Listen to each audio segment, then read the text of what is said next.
Joining me now is News Corp columnist Angela Mollard and news.com.au entertainment reporter Bronte Coy.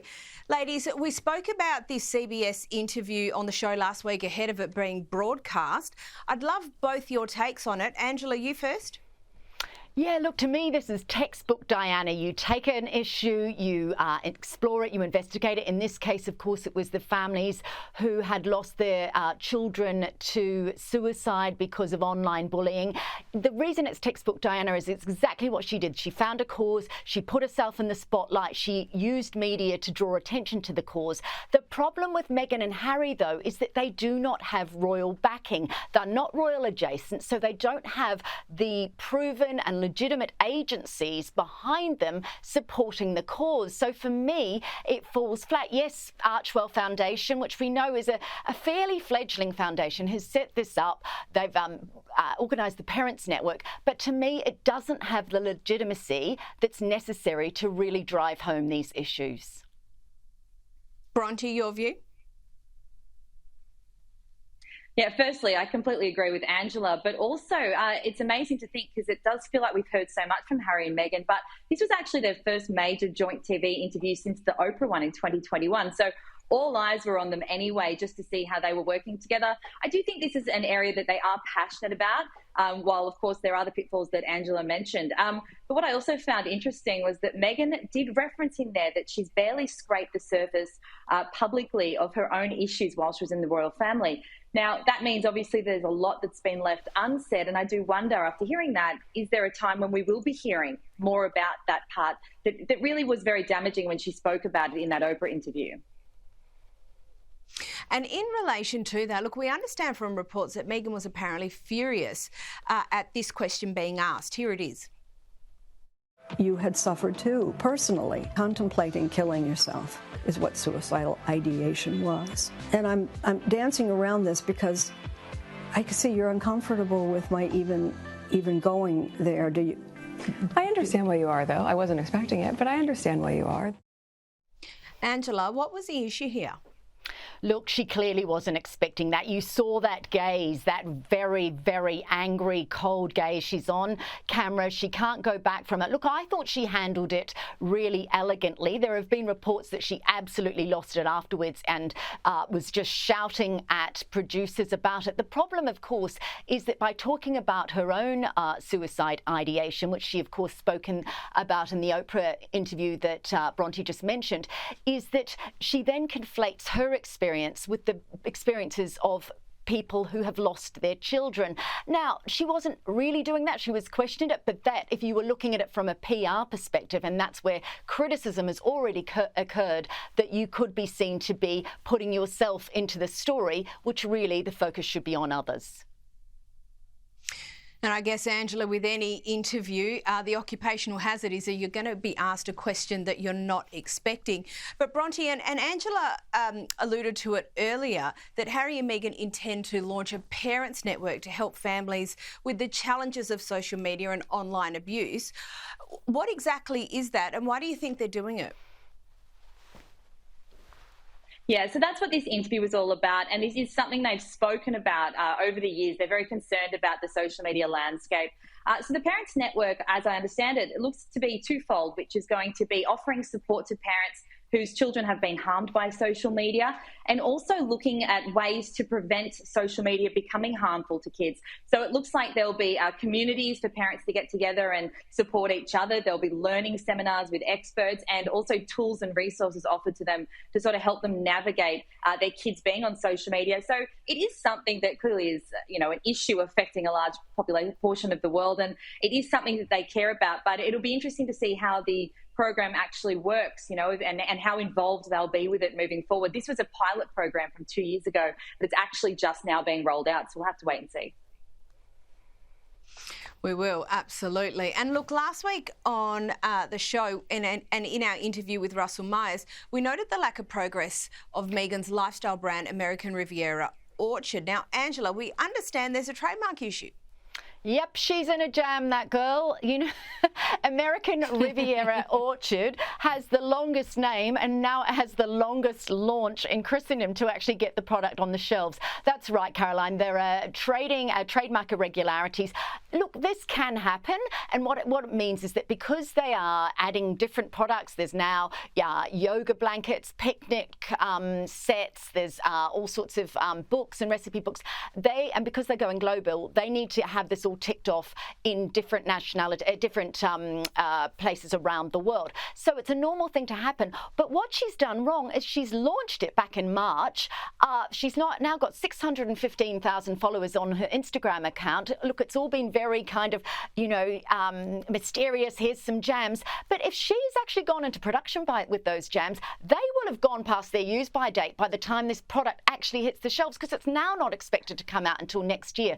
My problem is that all, good for her. She's looking at, being the next Gwyneth, but she looks seriously amateur by having this delay. Well, you would have thought you would have got all the trademark stuff sorted before you launched. But anyway, who am I to say? Now, Bronte, there's also a report this week that friends of Meghan have encouraged her to drop the idea of launching an alcohol brand. We did discuss the idea of wine under American Riviera Orchard a few weeks ago on the show, but what's this all about? Gosh, American Riviera Orchard, it really is a mouthful, isn't it? And as Angela said, this is kind of the issue. So there is the time it's taken for this to roll out, and also the fact that it's just such a broad scope of products already. And she really needs to have a clear focus as she launches this, which we haven't seen yet. But in terms of the wine, okay, so Meghan clearly has an interest in this area. Her former lifestyle blog was actually named after her favourite wine. So certainly it's something she's passionate about. But the wine business is a whole other thing. It's so ferociously competitive. It takes years to develop something that is going to be a really marketable product. And I think there's concern that if she doesn't sort of fire the gun on this business really soon and with some really solid products, interest will wane. The soft launch was so long ago. I really thought that we'd have seen more from the American Riviera Orchard by now. Always a mouthful. So I think that's the main issue with the wine. It just seems to be an added element to something that's already taken quite a long time. And it's also, wine is such a difficult area to get right. And I just don't think she has the time to really finesse that. Fair enough. And Bronte, staying with you, and we understand the King has finally kicked off his summer holiday. Look, it's been a rough year for the monarch so far. What's he up to? Do we know? Yeah, so of course the royals will head up to Scotland to Balmoral for this summer holiday. The King and the Queen have gone up there already. They'll be joined by members of the family, including Kate and William and their kids, and other members like the King's siblings. But look, this is their favourite place. This is all the royals' favourite place. The late Queen absolutely loved it there. I was actually at Balmoral Castle just early last week, and I can say I really get the appeal. It is the most beautiful area in the Scottish Highlands. And so it's really an opportunity for them to just go up there, relax, take a break, away from the public eye. It's quite remote. They go hunting, they have barbecues, they just sort of hang out as a family, which is a very relatable thing, albeit in a castle. That's just kicked off, and that will see them all out of the public eye for a few weeks, and never more than now have they needed that. It has been an unbelievably rocky few months, and with Kate and the King both dealing with their cancer diagnosis, that time out, and particularly, again, just away from the public eye and with a complete break will be very, very useful. And Angela, they are away on holidays, but there's been some criticism about the royal family's lack of enthusiasm for British Olympic success. Is there anything to this, or is it just a grumble? It's just a grumble. So this 800-metre runner called Keely Hodgkinson won a gold medal. The Brits haven't won a gold medal in in athletics since 2016. But you know what? Queen Camilla, she went, paid tribute to the equestrians. Princess Anne has paid tribute, William and Kate, to another sport. They don't have to tick and, make mention of every last Olympian. They'd become like a Hallmark card service, and it would dilute the actual messages they do send out. So it's a bit, I think it's a bit mean-spirited to suggest. Also, as Bronte just said, they're on holiday and they're allowed one. Correct. And Bronte, the Prince and Princess of Wales are also on holidays at the moment. But, everyone's wondering what happens next. What do we know that for Princess Catherine following the summer holiday?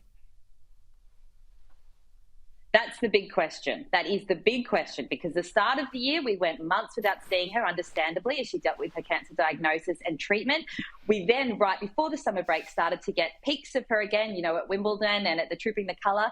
And it does look like she's on a course where she is able to step out and partake in things now as she feels well, although she did stress that it will be on a case-by-case basis. So, look, after another break and having that holiday with her family, I think we'll see more of that. I think she will be taking part in public events where possible and in a safe environment and places that are comfortable for her and that the doctors have obviously approved.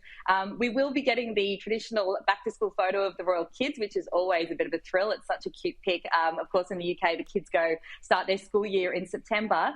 And Prince George would traditionally, as an 11-year-old, be going to secondary school, but because he goes to an independent prep school, he'll be there for another 2 years, just FYI. But we can keep an eye out for that family photo, and I think that'll be a really nice occasion. That school photo will be a lovely way to kick off the autumn. And Angela, lastly, we understand the Queen is being honoured with a new garden in London. Can you tell us about it?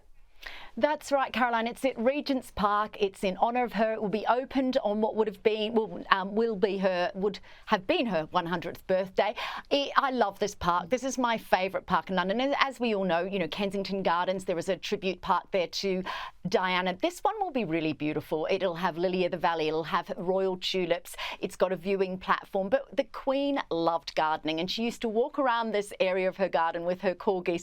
And what I love, one of my favourite stories about the Queen and her gardens was that she had this summer house, and in the summer house was a phone in case somebody needed to get hold of her. Not for her a mobile phone. She had her own summer house with a landline in it if she needed to be spoken to when she was in her garden. So this will be a beautiful tribute to her, and I'm sure that there'll be, you know, for a lot of people, it will be the perfect place to go and remember her extraordinary reign.